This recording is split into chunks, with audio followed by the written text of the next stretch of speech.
बिस्मिल्लाहिर्रहमानिर्रहीम। अस्सलाम वालेकुम। शुरू करती हूँ अल्लाह के नाम से जो बड़ा मेहरबान और नहायत रहम करने वाला है। उसके बाद मैं नबी पाक सल्लल्लाहु अलैहि वसल्लम पर दरूद पाक पढ़ती हूँ। अल्लाहुम्मा सल्ली अला सय्यिदिना मुहम्मदिन व अला आलिहि वसल्लम तस्लीमा।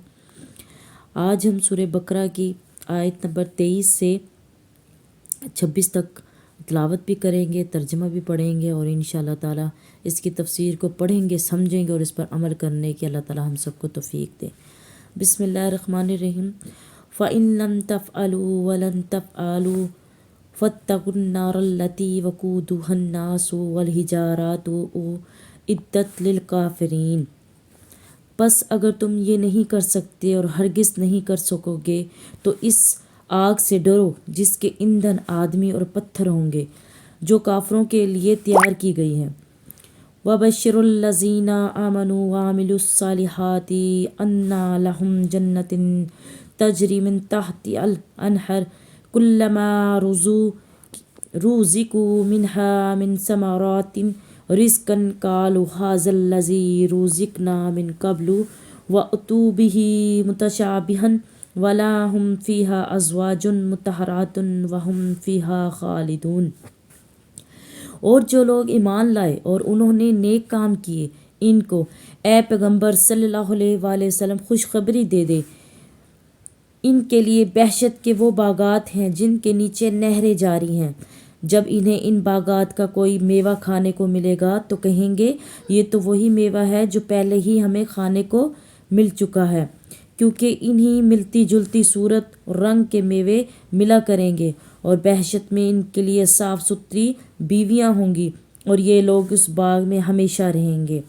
इन्नल्लाहा ला यस्तही अन यद्रिबा मसलन मा बाऊज़ातन फमा फ़ौक़हा फ़अम्मल्लज़ीना आमनू फ़यअलमूना अन्नहुल हक़्क़ु मिन रब्बिहिम अम्मल्लज़ीना कफ़रू फ़यक़ूलूना माज़ा अरादल्लाहु बिहाज़ा मसलन युदिल्लु बिही कसीरन व यहदी बिही कसीरन व मा युदिल्लु बिही इल्लल फ़ासिकीन।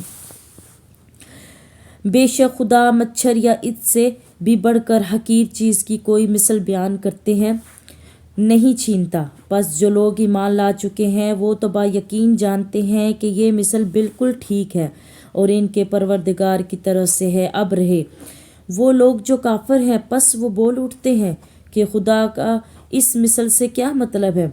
ऐसी मिसल से खुदा बेहतरों को गुमराही में छोड़ देता है और ऐसी ही मिसल से बेहतरों को हदायत करता है, मगर गुमराही में छोड़ता भी है तो ऐसे बदकारों को।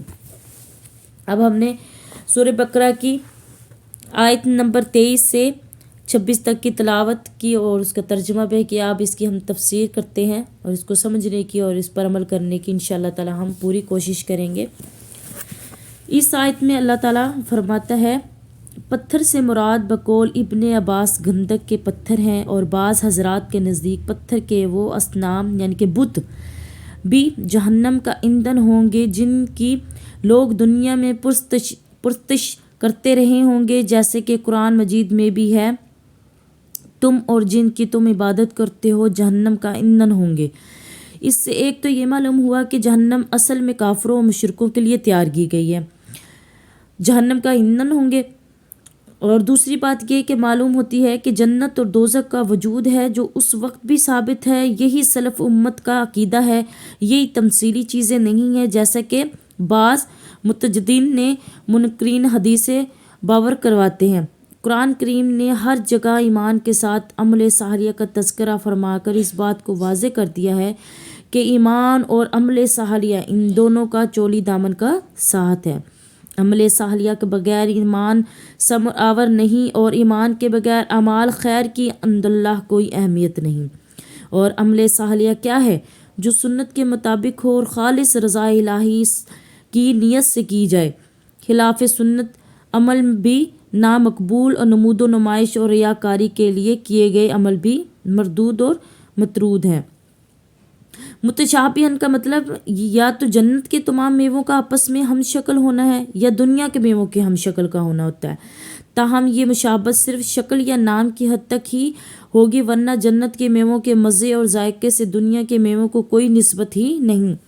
جنت کی نعمتوں کی بابت حدیث میں ہے، نہ کسی آنکھ نے انہیں دیکھا نہ کسی کان نے ان کی بابت سنا، اور دیکھنا سننا تو گجا کسی انسان کے دل میں ان کا گمان بھی نہیں گزرا۔ یعنی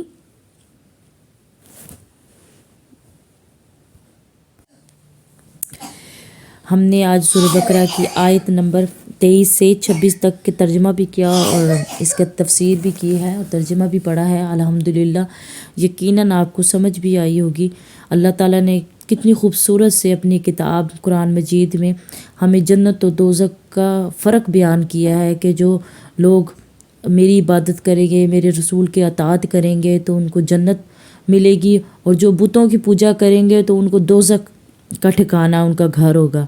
تو ماشاءاللہ سے اللہ تعالیٰ نے ہر چیز ہمارے لیے واضح کر دی ہے، تو اس پر عمل کرنا، اس پہ عمل پیرا ہونا انشاءاللہ تعالیٰ ہم پوری کوشش کریں گے۔ اللہ تعالیٰ ہمیں ہدایت دے، سیدھے راستے پہ چلائے، اور آپ لوگ میرے چینل کو سبسکرائب کریں، لائک کریں اینڈ شیئر کریں، اور اسی طرح مزید انشاءاللہ تعالیٰ ہم قرآن پاک کی تلاوت کرتے رہیں گے، ترجمہ بھی پڑھیں گے، اور تفسیر پڑھنا اور اس کو دیکھنا ہی کافی نہیں ہے، بلکہ اس کو سمجھنا، اس کو اپنی زندگی کے اندر لے کر آنا کہ آیا کہ ہماری زندگی کس طرف جا رہی ہے، تو ہم نے اپنے قرآن سے انشاءاللہ تعالیٰ اس کو سیکھنا ہے اور سمجھنا ہے۔ اللہ حافظ۔